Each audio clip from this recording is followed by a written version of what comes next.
নমস্কার।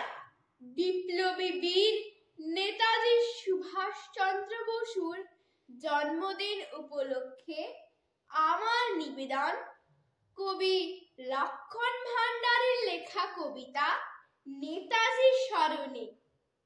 ভারত মায়ের দামাল ছেলে নেতাজি সুভাষ তুমি, দুই চোখে তব স্বপ্ন ছিল গড়িতে স্বদেশ জন্মভূমি।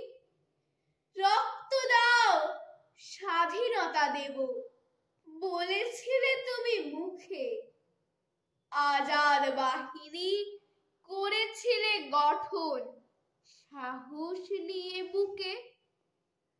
ভারত মাতা ছিল পরাধীন ধরিয়া 200 বর্ষ, ইচ্ছা ছিল করিতে স্বাধীন তব স্বদেশ ভারতবর্ষ। স্বদেশ তব হইল স্বাধীন দেখিলে না বীর তুমি, ত্রিবর্ণ পতাকা উড়িছে আজি স্বাধীন ভারত ভূমি।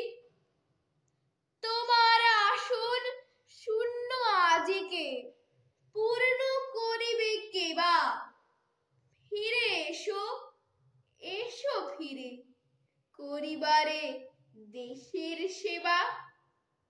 কত শত প্রাণ দিল বলিদান মুক্তির সোপান তলে, তোমার তরে দেশবাসী আজি ভাসিছে অশ্রু জলে। স্বদেশের লাগি স্বাধীনতা তরে করিলে তুমি সংগ্রাম, হে বীর সাধক কর্মী মহান, তোমারে জানাই প্রণাম, তোমারে জানাই প্রণাম। নমস্কার।